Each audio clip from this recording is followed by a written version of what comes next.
Mas existe um momento em que não é útil nesse caso. Se você quer se matar, ela se mata.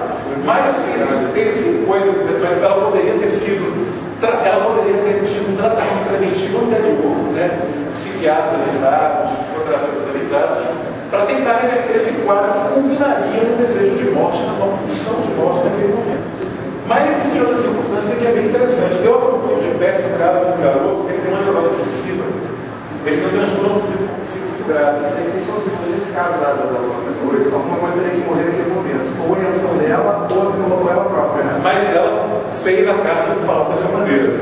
Ela traduziu dessa maneira. E no caso desse garoto que tem transtorno obsessivo compulsivo, eu já observei de maneira muito clara assim, ele passa por fases de crise e de melhora. As fases de crise e de melhora obedecem aos ciclos psicológicos genotipo. Eu já sei até quando ele vai virar, quando tem sacrifício. E aí já aviso, mas não adianta muita coisa porque os pais dele não seguem muito, assim, não consideram muito o que eu falo, mas assim, eu já sei quando ele vai virar e já sei quando ele vai melhorar. E fica aquela oscilação. E do mesmo modo, a gente, na vida da gente pode também saber determinadas coisas. Eu digo assim, o Valdemir Benedetti, meu colega meu amigo de psicologia, ele faz sempre muitas críticas em relação à coisa da televisão, e eu concordo com ele. Quando alguém faz uma televisão, uma pergunta que é funcional e que é importante de se dizer, e daí? Tipo, o que adianta você? Tipo assim, o que você vai fazer com isso? Entende? Você vai simplesmente... Porque na minha experiência com astrólogo e até com tarólogo, eu vejo o seguinte: a maioria das pessoas vai, ouve as coisas, e depois volta um ano depois para dizer tudo o que você disse aconteceu. Eu falei, não adiantou nada. Você veio aqui, ouviu coisas, eu te dei toques, e você não falou nada. Diga. É uma curiosidade. Qual o preço também da autossugestão do caso de você fazer um mapa normal? Porque, por exemplo, o cara faz um mapa e diz: olha, novembro, o mapa vai estar aí no lugar, você pode estar propenso a acidentes, determinado caso. É uma pergunta perfeita. Eu, inclusive, aí eu tenho que dar a minha experiência de acreditar que a minha zona da astrologia, ela deriva da previsão sem falar. Isso. Como foi que eu estudei astrologia? Eu estudei astrologia quando eu tinha por volta de... Eu já estudava antes, mas quando eu tinha 17 anos, eu tive uma experiência. Assim, eu sempre fui e sou muitíssimo cético. Então, quando eu fiz meus 17 anos, eu fiz uma avaliação das pessoas mais próximas de mim. Irmãos, pai, mãe, amigos. E eu fazia agenda em que eu anotava sempre os comentários deles e as previsões. E fiquei assistindo de camarote, vendo o que acontecia.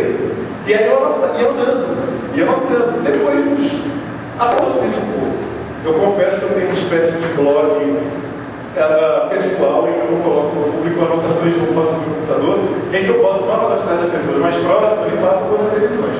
Eu não vou fazer análise astrológica falando para a pessoa que não mora comigo, nem para a irmã, nem para ninguém, porque a pessoa pode pensar até que é uma leitura viciada, e é uma leitura viciada. Mas é interessante você observar que mesmo que você não diga, aquele movimento acontece. Agora, de fato, existe um problema, que é o seguinte: algumas pessoas, elas têm uma estrutura histérica, e elas fazem acontecer a previsão. Isso é verdade.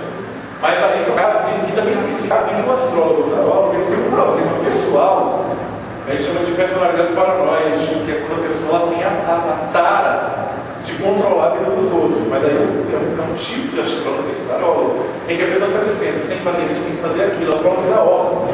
Um astrólogo sério não dá ordens. Ele não vai dizer: você tem que vender sua casa, você tem que terminar um relacionamento, você tem que abandonar essa faculdade. Não. Eu, astrólogo, você me pergunta: o que eu faço? Eu vou dizer: é porque tem que saber o que você faz, é você. Não sou eu que tenho que dizer o que você vai fazer. Alex, o Bola tem uma frase que eu acho muito engraçada. Ele diz assim: a astrologia diz pra gente que estação que a gente traz, que é a hora que o trem passa. Agora, pegar o trem ou não é uma opção sua. Pegar o trem ou não é uma opção sua. E se você não pegar esse trem, passa outro. Passa outro, tem outro trem também. O problema é que tem gente que nunca pega o trem. Tem gente que na estação fica ali de boca aberta, olhando os trens passarem e fica estando a vida. Não sai daqui, né? Gente, acho que a gente tem 6 minutos. 6 minutos para perguntas. Peraí, você primeiro. Então, nós temos ascendentes. Quando a gente faz a revolução, geralmente surge um outro ascendente. Essa é a forma de chegar em uma época mais clara? Na verdade, você de nascimento, como eu disse antes, ele não muda. Ele permanece mesmo. Se você tem acidente de Capricórnio, seu acidente de Capricórnio está no fim da vida. O que ocorre é que naquele ano você pode ter um acidente Libra, aí você vai ter uma experiência libriana. Qual é a experiência libriana? A experiência libriana é a experiência relacional. Em primeiro lugar, o consigo das relações, a experiência de dialogar com o outro. Mas, se você tem acidente de Capricórnio, Libra no seu mapa é a experiência profissional, porque está no meio do céu. Então, é uma experiência ao mesmo tempo relacional e profissional. Então, uma leitura da Revolução Solar diria que aquele ano, para você, não por ser acidente de Libra, para você, é um ano em que a questão profissional fica saliente, fica na frente. Eu digo que o ascendente do ano mostra o que está na frente, naquele ano. O horizonte que você tem na sua frente. Exatamente, como o ascendente nada mais é do que a linha do horizonte, se você tem ascendente de Capricórnio, Libra está no meio do céu, provavelmente, Libra está no meio do céu. Libra é do signo da carreira, da projeção pública. Se no ano X o teu ascendente anual é Libra, naquele ano o teu horizonte é a carreira e a projeção pública. Existirão anos em que o horizonte é a vida familiar, existirão anos em que o horizonte é a vida estudantil. E é assim que a gente faz previsões astrológicas. Mas não é. O que eu acho interessante de astrologia é você fazer essa pesquisa. Inclusive pesquisa com gente famosa. Você pega a gente que você nunca entendeu, mas você pega uma pessoa e faz as evoluções solares e vê as mudanças na vida dela, em que idade ela casou, quando ela começou a trabalhar, tudo aquilo bate com as evoluções solares e constantes. Você agora. Você tinha feito um tempo, levantou a mão? Não? Ah, foi para ela. Esse ano, ele ficou junto. Marte. É Marte, né? É importante explicar que essa ascendência, essa regência é muito simbólica. Veja, aí tá. Primeiro, se o ano com ele do planeta, é a faixa de 21 de março. Segundo, por exemplo, é uma coisa que eu sempre pergunto para os astrólogos que trabalham nesse tipo de interpretação. Tá, é um de março. Então seria um ano em que existiria mais guerra. Só que o ano que começou a guerra do Iraque, foi um ano de muitas guerras, não foi um ano regido por Marte. Essa regência que se atribui é uma regência que vem da astrologia babilônica, que é simplesmente um rodízio entre os 7 planetas tradicionais, numa sequência específica deles, e a cada ano troca. Não é baseado na posição real do planeta no céu, não tem nada a ver com isso. É um contexto muito mais simbólico do rodízio dos 7 planetas tradicionais, eles vão se alternando cada ano. E sendo muito sincero, esse tipo de informação é o ano de Marte. Só serve para uma coisa atualmente, só serve para uma coisa, porque eu vi na minha vida inteira, para jornal publicado, é de astrologia. Desde 2008 foi o ano de Marte.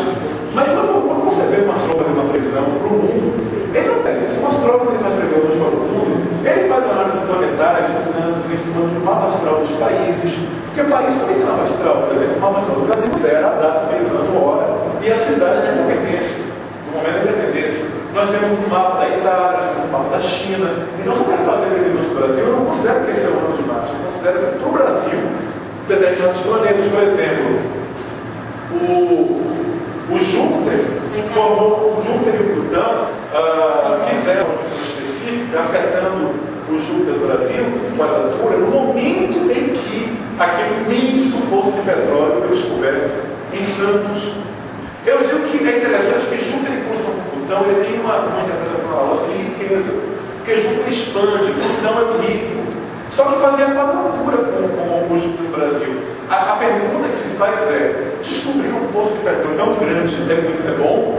É bom para a economia, mas não é bom para a natureza. Por isso é uma quadratura, é um aspecto crítico. Quando você descobrir um poço tão grande de petróleo, leva a gente ainda a ser dependente de um combustível altamente poluente. Aí se diz, né, uma conjunção riqueza do Brasil, uma quadratura ali. Então as previsões são possíveis, até com o mapa dos países. Agora, nenhum astrólogo, eu não conheço, usa essa coisa de o ano de Marte para o Brasil será isso. O que acontece isso acontece em jornal, esse é o ano de Marte. Qual é a cor que está explorando a coisa? Essas coisas assim. Só um complemento rapidinho. O que acontece não é só a correspondência astrológica. Né? Se você pegar 2007, que é o 9, é o número do final do colheita. O final é o final do ciclo no 9 na numerologia. Em 2008, que é seria o início de um novo ciclo, que o mundo tem uma correspondência com Marte, que esse ano começou na terça-feira, que quem trabalha com correspondência sabe que também é